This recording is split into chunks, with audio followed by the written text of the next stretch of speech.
बिस्मिल्लाहिर्रहमानिर्रहीम। अस्सलाम वालेकुम स्टूडेंट्स। आज जो हम टॉपिक पढ़ने वाले हैं वो है flow of blood, which is very important topic. और मैं समझती हूँ कि जो पूरे चैप्टर का चंक है ना वो इसी में है। अगर आपको फ़्लो ऑफ ब्लड समझ आ जाएगा तो आपको हार्ट का स्ट्रक्चर भी बहुत अच्छे तरीके से समझ आ जाएगा, पैटर्न भी कि किस तरीके से कौन सी चीज़ें अरेंज हैं। अगर आपको स्ट्रक्चर ऑफ हार्ट समझ आया हुआ है तो फ़्लो ऑफ ब्लड भी उससे ही रिलेटेड है। और अगर आपको स्ट्रक्चर से ही समझ आ गया है तो फ़्लो ऑफ ब्लड आप इजीली आराम से याद कर सकते हैं। खैर, हम लोग देखते हैं कि क्या होना है। बेसिकली बच्चों, हार्ट का फंक्शन क्या है? हार्ट ने बेसिकली ब्लड को पंप करवाना है ऑक्सीजनेटेड। डीऑक्सीजनेटेड ब्लड ये रिसीव कर रहा होता है बॉडी से, ठीक है। हमारी बॉडी के अंदर डीऑक्सीजनेटेड ब्लड कैसे होगा कि ऑक्सीजनेटेड ब्लड पूरी बॉडी को जाता है, ऑक्सीजन सारे के सारे सेल्स और टिश्यू हमारी बॉडी के यूज़ कर लेते हैं। जब यूज़ कर लेते हैं तो ब्लड में अब ऑक्सीजन क्या हो चुकी है, कम हो चुकी है। तो वो दोबारा से किसके पास आते हैं? बॉडी जो है वो हार्ट के पास अपना ब्लड भेजती है ताकि वो उसको क्या कर सके, ऑक्सीजनेट कर सके। अब हार्ट ने क्या करना है, डीऑक्सीजनेटेड ब्लड को रिसीव करना है और ऑक्सीजनेटेड ब्लड को डिस्ट्रीब्यूट करना है, ठीक है। तो दो काम है इसके। एक तो डीऑक्सीजनेटेड ब्लड जो है वो इसने रिसीव करना है फ्रॉम द बॉडी, और जो ऑक्सीजनेटेड ब्लड है उसको डिस्ट्रीब्यूट करना है टू द बॉडी, ठीक है। फ्रॉम द बॉडी ये होगा और वो टू द बॉडी होगा।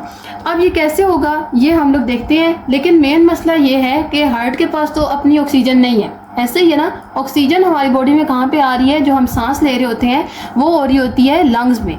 ऑक्सीजन कहाँ पे प्रेजेंट है? लंग्स में। ऑक्सीजन लंग्स ने जो है वो ढेरों ऑक्सीजन कलेक्ट की हुई है, लेकिन हार्ट के पास तो नहीं है। तो इसका मतलब हार्ट के पास क्या है? ब्लड है, और लंग्स के पास क्या है? ऑक्सीजन है। तो इसका मतलब है कि हार्ट ने अपना ब्लड सारा का सारा पहले लंग्स के पास भेजना है ताकि उस ब्लड के अंदर क्या आ सके? ऑक्सीजन आ सके।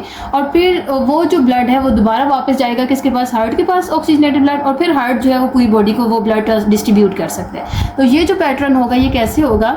सबसे पहले तो आप हार्ट ने डीऑक्सीजनेटेड ब्लड बॉडी से रिसीव करना है। तो जब डीऑक्सीजनेटेड ब्लड रिसीव करना है बॉडी से तो उसके लिए क्या होगा कि हार्ट जो ब्लड है वो हार्ट की तरफ मूव करेगा। तो जब हार्ट की तरफ मूव करेगा तो उसको कौन लेके आ रही होंगी? वेन्स लेके आ रही होंगी। तो जो मेन वेन्स हैं जो कि ब्लड को हार्ट की तरफ लेके आ रही होती हैं वो कौन कौन सी वेन है? Superior vena cava and inferior vena cava. जो सुपीरियर वेना कैवा है बच्चों वो अपर बॉडी पार्ट से ब्लड को लेके आ रही होगी टुवर्ड्स हार्ट, मतलब हार्ट से, ठीक है। और शोल्डर वगैरह से जो हार्ट ब्लड आ रहा है डीऑक्सीजनेटेड वो किस वेन के थ्रू आ रहा होगा? सुपीरियर वेना कैवा से। और जो इन्फीरियर वेना कैवा है वो लोअर बॉडी पार्ट से, जैसे एब्डोमेन हो गया और लेग्स होगी, लोअर लिम्स हो गए, इन सब से जो ब्लड आ रहा होगा वो सारा का सारा ड्रेन होगा किधर? इन्फीरियर वेना कैवा में। तो यहाँ से आ गई जी सुपीरियर वेना कैवा, ठीक है। यहाँ पे जो ब्लड है वो कौन सा ब्लड है? डीऑक्सीजनेटेड, ठीक है। इसके ऊपर मैं अभी स्टार नहीं डाल रही, ये डीऑक्सीजनेटेड ब्लड है। और यहाँ से जो आ रही है सारी की सारी ये किधर आ रही है? इन्फीरियर वेना कैवा कौन सा ब्लड लेके आ रही है? लोअर बॉडी से। और ये भी क्या है? सारा का सारा डीऑक्सीजनेटेड। अब ये दोनों रोड्स ओपन किस घर में हो रहे हैं? घर के कौन से कमरे में हो रहे हैं? राइट एट्रियम में, ठीक है। ये वाला अगर मैं पोर्शन बनाऊँ तो ये क्या हो जाएगा? Right atrium. तो deoxygenated blood superior vena cava से, deoxygenated blood inferior vena cava से किधर आ रहा है? राइट एट्रियम में आ रहा है। अब राइट एट्रियम में, और तीसरा जो पाथवे है जो डीऑक्सीजनेटेड ब्लड है वो किसका है? हार्ट का अपना ब्लड। क्योंकि हार्ट के अंदर तो ब्लड आ रहा है और जा रहा है, लेकिन ब्लड सप्लाई हार्ट की अपनी भी तो होगी ना। तो जो अपनी हार्ट की ब्लड सप्लाई होती है उसको आप कोरोनरी सप्लाई कहते हैं। तो यहाँ पे जो ब्लड का डीऑक्सीजनेटेड ब्लड, हार्ट का जो डीऑक्सीजनेटेड ब्लड होगा वो कहाँ से आ रहा होगा? वो आ रहा होगा कोरोनरी साइनस से, ठीक है ना। यानी हार्ट टिश्यू ने जो ऑक्सीजन यूज़ कर लिया उसके बाद जो ब्लड है वो किधर आ रहा है? कोरोनरी साइनस में आएगा। और कोरोनरी साइनस से यानी जितना भी सारा का सारा डीऑक्सीजनेटेड ब्लड है वो सारा का सारा किधर आ रहा है? राइट एट्रियम में आ रहा है, ठीक। अब जब राइट एट्रियम में आ रहा है तो राइट एट्रियम से किधर जाएगा? वो नीचे क्या पड़ा हुआ है इसके? Right ventricle. तो राइट एट्रियम और राइट वेंट्रिकल के दरमियान हम लोगों ने स्ट्रक्चर में देखा था कौन सा वेल्व होता है? Tricuspid valve. Right atrium contract करेगा, ठीक है। जब कॉन्ट्रैक्ट करेगा ट्राइकस्पिड वेल्व ओपन होगा और ब्लड किधर आ चुका है जी? राइट एट्रियम में आ चुका है। अब राइट एट्रियम में जब आया है तो राइट एट्रियम के अंदर भी ब्लड ने स्टे नहीं करना, बल्कि उसने किधर जाना है? ये डीऑक्सीजनेटेड ब्लड है तो ये किधर जाएगा? लंग्स के पास। तो यहाँ से जो है वो राइट वेंट्रिकल से semilunar pulmonary semilunar valve open होगा, ठीक है। और सारा का सारा ब्लड किधर आ जाएगा? पल्मोनरी ट्रंक में। पल्मो का वर्ड रेफर कर रहा होता है लंग्स को। पल्मोनरी ट्रंक से फिर पल्मोनरी आर्टरी क्यों? क्योंकि हार्ट के ब्लड किधर जा रहा है? Away from the heart. तो ब्लड जो है डीऑक्सीजनेटेड ब्लड सारा का सारा किधर आ चुका है जी? लंग्स में आ चुके हैं। ये मैंने ड्रॉ कर दिए जी लंग्स, ठीक है। वैसे हार्ट जो है वो इधर दरमियान में पड़ा होता है, लेकिन अभी आपको समझाने के लिए मैं क्या कर रही हूँ, इसको साइड पे ड्रॉ कर रही हूँ। अब पल्मोनरी ट्रंक से पल्मोनरी आर्टरी से सारा का सारा ब्लड किधर आ चुका है? लंग्स के पास आ चुका है जी। ये सारा का सारा ब्लड कौन सा है, डीऑक्सीजनेटेड ब्लड है। अब लंग्स कहता है ठीक है मेरे पास आ गए हो, अब मैं तुम लोग के अंदर क्या, तुम्हारे अंदर क्या ऐड कर देता हूँ, ऑक्सीजन ऐड कर देता हूँ। जब इसने ऑक्सीजन इसके अंदर ऐड कर दी तो अब ये क्या हो चुका है, ब्लड सारा का सारा अच्छा वाला ब्लड हो चुका है, इसके अंदर क्या आ चुकी है, ऑक्सीजन आ चुकी है, ऑक्सीजनेटेड ब्लड हो चुका है ये, ठीक है। अब ये ऑक्सीजनेटेड ब्लड लंग्स तो बॉडी में ट्रांसपोर्ट कर नहीं सकता, तो इसको दोबारा किधर आना पड़ेगा, हार्ट के पास आना पड़ेगा। तो दोबारा से यहाँ पे मैं क्या ड्रॉ कर देती हूँ, लेफ्ट एट्रियम ड्रॉ कर देती हूँ। ये दरमियान में क्या हो जाएगा, इंटर एट्रियल सेप्टम हो जाएगा। लेफ्ट एट्रियम में अब ब्लड कैसे आएगा बच्चों, by the help of pulmonary veins, ठीक है। पल्मोनरी वेन्स का क्या फंक्शन होता है कि सॉरी ये जो लेफ्ट एट्रियम में आएगा पल्मोनरी वेन से, क्योंकि पल्मोनरी वेन क्या कर रही है, टुवर्ड्स द हार्ट ब्लड को मूव करवा रही होती हैं। सो पल्मोनरी वेन के अंदर सारा का सारा ब्लड कौन सा आ चुका है, अब ऑक्सीजनेटेड ब्लड आ चुका है।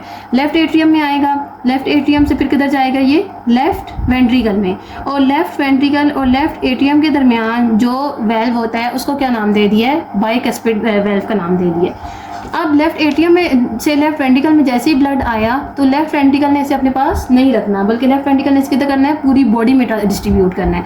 और पूरी बॉडी में डिस्ट्रीब्यूट ये कैसे करेगा, एक तो पूरी बॉडी में डिस्ट्रीब्यूट करना है और दूसरा इसने हार्ट को डिस्ट्रीब्यूट करना है। हार्ट को भी तो ऑक्सीजनेटेड ब्लड चाहिए, जैसे हार्ट से डीऑक्सीजनेटेड ब्लड आ रहा था वैसे ही हार्ट में ऑक्सीजनेटेड ब्लड भी जाएगा। तो अब वे लेके जाना है अब हार्ट से ब्लड को, तो इसलिए यहाँ पे जो वेल्व होगा सबसे पहले तो वो कौन सा हो जाएगा, एओर्टिक सेमिल्यूनर वेल्व। और ये जो मेन आर्टरी होगी जो कि ब्लड को हार्ट से अवे लेके जा रही होगी वो कौन सी होगी, अयोर्टा। अयोर्टा के अंदर कौन सा ब्लड होगा, ऑक्सीजनेटेड ब्लड होगा, और वो फिर किधर चला जाएगा, पूरी बॉडी के अंदर चला जाएगा, ठीक है। और दूसरा जो है वो कौन सी आर्टरी यहाँ से निकलेगी, यहाँ से निकलेगी कोरोनरी आर्टरी। जैसे कोरोनरी साइनस थी वैसे यहाँ पे कौन सी आर्टरी होगी, कोरोनरी आर्टरी होगी, जिसके अंदर कौन सा ब्लड होगा, ऑक्सीजनेटेड ब्लड होगा, और वो ऑक्सीजनेटेड ब्लड किधर आ रहा होगा, हार्ट के अपनी सप्लाई में जा रहा होगा, ठीक है बच्चों। तो सिंपल सा मैकेनिज्म है, superior vena cava, inferior vena cava, coronary sinus, हर जगह से डीऑक्सीजनेटेड ब्लड उठ के आएगा राइट एट्रियम में, राइट एट्रियम से ट्राइकस्पिड वेल्व के थ्रू राइट वेंट्रिकल में जाएगा, राइट वेंट्रिकल से पल्मोनरी सेमिनल वेल्व के थ्रू लंग्स में जाएगा, लंग्स से ऑक्सीजनेट हो जाएगा, ऑक्सीजनेट होकर उसने दोबारा किधर आना है, लेफ्ट एट्रियम में, by the help of pulmonary vein. Pulmonary when से फिर वो लेफ्ट एट्रियम से फिर वो किधर चला जाएगा, लेफ्ट वेंट्रिकल में, by the help of bicuspid valve. Left ventricle से फिर किधर चल जाएगा, पूरी की पूरी बॉडी में। अब यहाँ पे भी अगर आप साइज़ का डिफरेंस देखें तो लेफ्ट वेंट्रिकल का साइज़ हम लोगों ने स्ट्रक्चर में कहा था कि लार्जर होता है as compared to right ventricle. तो वो क्यों होगा, क्योंकि लेफ्ट वेंट्रिकल ने ब्लड को पूरी बॉडी में ट्रांसपोर्ट करना है, राइट वेंट्रिकल से ब्लड सिर्फ किधर जा रहा था, लंग्स में। तो यहाँ पे ज़्यादा प्रेशर की ज़रूरत है, यहाँ पे जहाँ पे ज़्यादा फोर्सफुल पंप की ज़रूरत है यहाँ पे, तो इसलिए इसको ज़्यादा फोर्सफुली ब्लड को पंप करना पड़ता है ताकि पूरी बॉडी में ब्लड ट्रांसपोर्ट हो सके। इसको इतना फोर्सफुली पंप नहीं करना पड़ता क्योंकि ब्लड को सिर्फ और सिर्फ किधर जाना है, लंग्स के पास जाना है। इसलिए ये जो इसका जो थिकनेस होती है वो ज़्यादा होती है as compared to right ventricle. और एट्रिया से तो कॉन्ट्रैक्ट होकर सिंपल राइट वेंट्रिकल्स में ही जाना है, इसलिए एट्रिया की वॉल्स थिन होती है एज कम्पेयर टू वेंट्रिकल्स। तो ये जो है ये सारा का सारा क्या हो जाएगा, ब्लड फ्लो हो जाएगा। उसके अलावा एक एडिशनल पॉइंट ये है बच्चों कि हम लोगों ने देखा है कि जो आर्टरीज होती हैं, आर्टरीज के अंदर क्या होता है, सारा का सारा इनका फंक्शन क्या होता है, ये away from heart, A for artery, A for away from heart जो है वो क्या कर रही होती हैं, ब्लड को ट्रांसपोर्ट कर रही होती हैं। और जो वेन्स होती हैं वो सारी की सारी क्या कर रही होती हैं, टूवर्ड्स द हार्ट जो है वो ब्लड को ट्रांसपोर्ट कर रही होती हैं।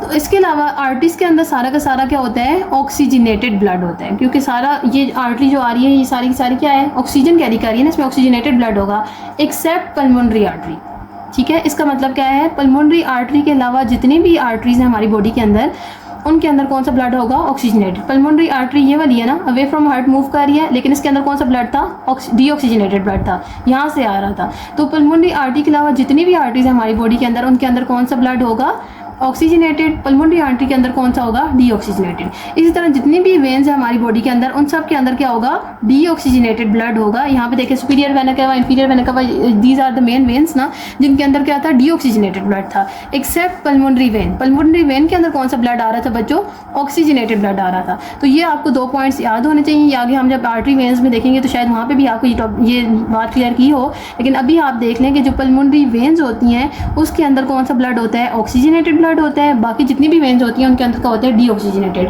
और जो पल्मोनरी आर्टरी होती है उसके अंदर डीऑक्सीजनेटेड ब्लड होता है। उसके अलावा जितनी भी आर्टरीज हैं उनके अंदर क्या होता है, ऑक्सीजनेटेड ब्लड होता है। थैंक यू सो मच, अल्लाह हाफिज़।